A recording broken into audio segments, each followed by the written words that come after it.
Welcome back everyone, it's Eric from Rare Candy, and here today on the channel we have yet again another team up deck profile. So today we're going to be taking a look at the new Charizard. And also too, this is the same list we did feature in our recent testing grounds video, so if you guys do want to see how this deck looks in action, I'll be sure to have a link down below in the description of this video as well. And also too, if you guys might be unfamiliar with those testing grounds videos we do, they usually feature kind of our early unrefined list to start testing with. So there might be a few things in here we could potentially tweak or improve, just something to kind of keep in mind as we do go through this deck profile.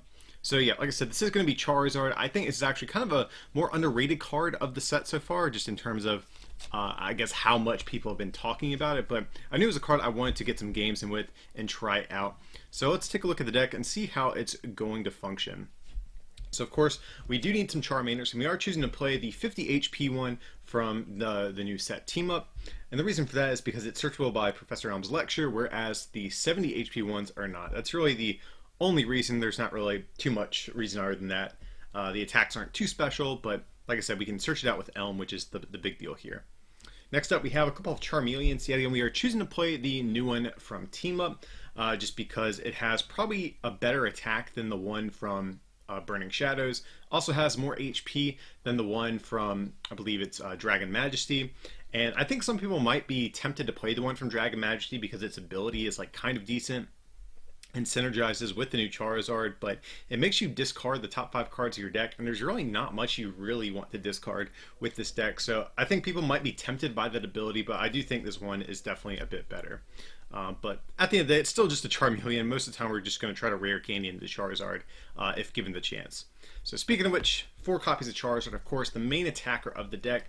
This is the new Charizard from Team Up, and it's a Stage 2 Pokemon, 150 HP. So this is, of course, a non-GX, which is really nice. It only gives it 1 prize. But it has this ability, once during your turn before you attack, you may put 2 damage counters on Charizard and then search your deck for 2 fire energies and attach them to Charizard. So that's really nice because, incidentally, the attack also costs 2 fire energy as well. So you can definitely see the synergy here.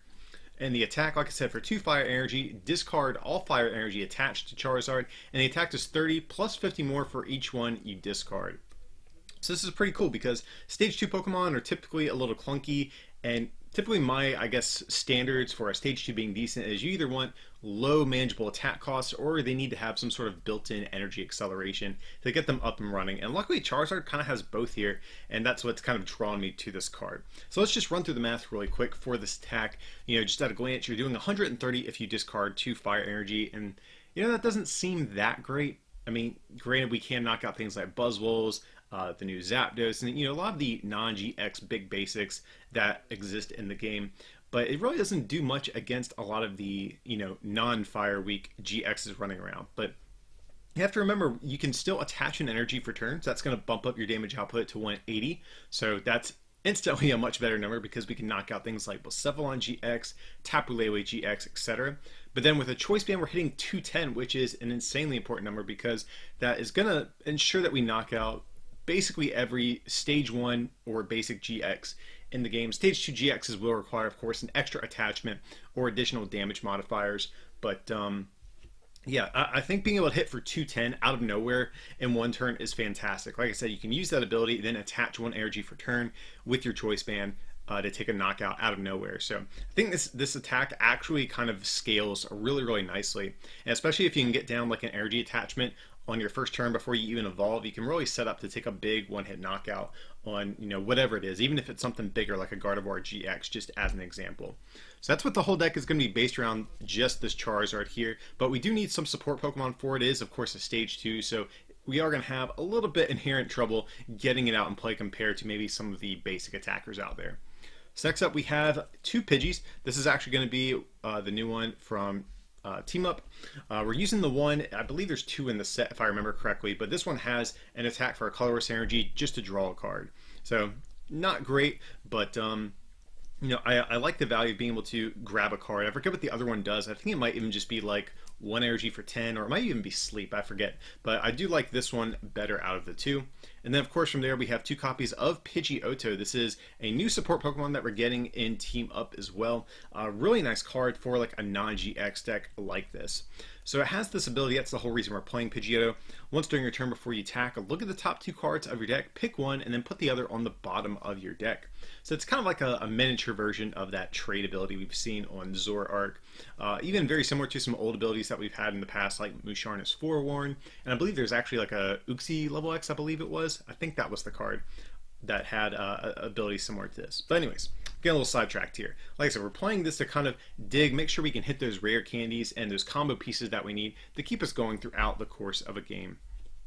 And the other key support Pokemon we have here, going to be 3 copies of the new Jirachi, really fantastic card that Team Up is giving us. We all kind of spoke a little highly of it in our set review, so if you guys haven't seen that as well, definitely check that out too. But it has this ability, once during your turn before you attack, if Jirachi is your active Pokemon, look at the top 5 cards of your deck, choose a trainer you find there, put it into your hand, shuffle your deck, and then Jirachi is asleep afterwards. So this is great because if we can start with this or find this on the first turn, we can maybe get ourselves a Professor Elm's Lecture if we don't open with one.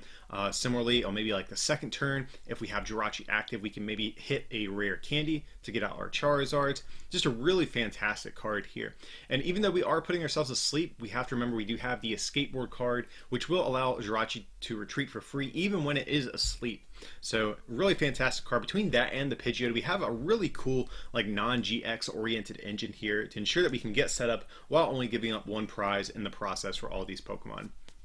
And then to round out our Pokemon, just of course, 1 copy of Ditto Prism Star just to give some flexibility in terms of who we want to evolve into. So that's going to be it for our Pokemon line. Going on to the supporters, I will kind of say this supporter count, I think at a glance will look a little bit odd, but bear with me here. So up first we have, of course, 4 copies of Professor Elm's Lecture. We play no copies of Tapu Lele GX in this list whatsoever, so we really want to max this thing out and ensure that we can hit it on the first turn. So between the 4 copies in the deck and the 3 Jirachis, we actually have pretty decent odds of finding it on the first turn. This deck actually sets up pretty consistently, even without something like Lele, which is really nice. And another thing I really like about Elm in this deck is Pidgeotto also has 60 HP, which is fantastic. You know, at a glance that might seem kind of bad for a stage 1, but remember Elm can even search out evolutions. They just have to have 60 HP or less. So we can even grab ourselves a Pidgeotto as well off this. So even in the mid game, sometimes Elm gives you a lot of value because Charizard really doesn't need much to get going. It accelerates energy from deck. So there's going to be times where you might already have an energy and you really just need to find more Pokemon, and Elm can kind of do that for you sometimes. So next up we have 4 copies of Cynthia. Of course, probably the most solid draw support we have in the current game. Just a nice shuffle in and draw 6. We have 3 copies of Guzma, of course, to choose what we want to take knockouts on. And then we have 2 copies of Erica's Hospitality. This is another new card that we're getting in the new set Team Up. Fantastic supporter. This has been, you know, I think the standard format ever since rotation has kind of lacked some really decent draw power. Our supporter options have been a little bit limited, and Erica is another great option to add into the mix here. So you can only play the card if you have 4 cards in your hand, excluding the Erica. But then you draw, or I'm sorry, 4 cards or less. But then you draw equal to the amount of Pokemon your opponent has in play. So, you know, with decks going for that turn 1 Professor Elm's Lecture, filling up their bench as quickly as possible. Sometimes this Erica card is live as soon as turn 2, and you can even draw like just a straight 6 cards a lot of the time.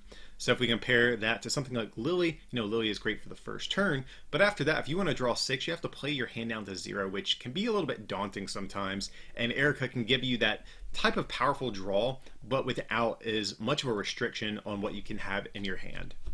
And that's actually going to be it for the entire supporter line. Just 6 draw supports. It does not seem like a lot. But like I said, once this deck gets going, it just takes off. Between the Jirachi and the Pidgeottos, this deck really has no issue finding what it wants on a given turn. So just every once in a while, you need a supporter to keep you kind of going. But most of the time, just between these 2 cards alone, you can kind of get where you need to go. So next up, going on to the rest of our trainers, we have 4 copies of Ultra Ball, of course, to find our Pokemon. We have 4 copies of Rare Candy to skip those Charmeleons, go straight into our Charizards as soon as possible. And like I said, Jirachi is great at actually finding these 2, which is really nice for these Stage 2 types of decks.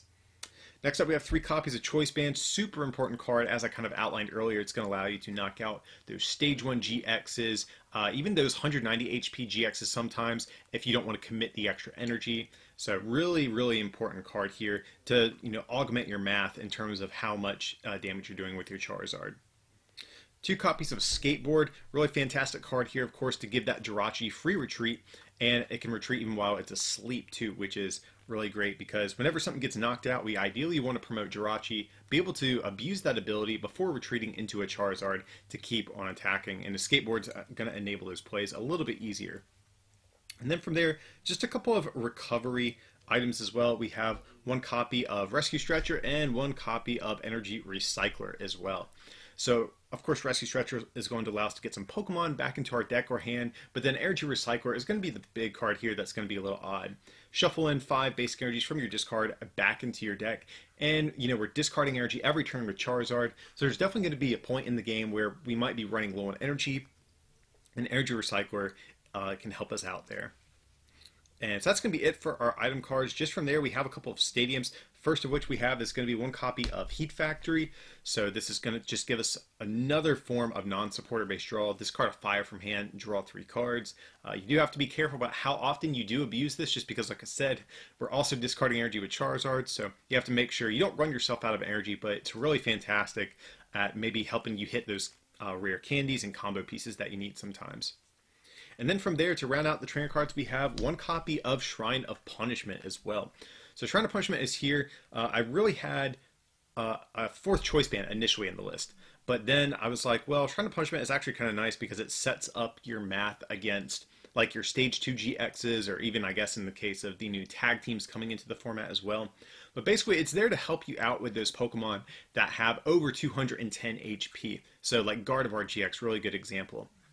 If we get down Shrine of Punishment and we're going to do 210, 10 from Shrine of Punishment, and then if our opponent does not bounce it out of play, they're going to get knocked out coming back into our turn. So without this, it's going to force you to have an extra energy, which sometimes isn't always doable. So it's another way of just setting up those knockouts for you at some point in the game with Charizard. So that's going to be it for the trainer cards, guys. Really streamlined stuff, not a whole lot of fancy bells and whistles. Going on to our energy, we have 4, we have 8, 12 basic energies in total. So it's a decent amount, but like I said, we're discarding energy every turn with Charizard, so we need enough to last us throughout the course of a game here.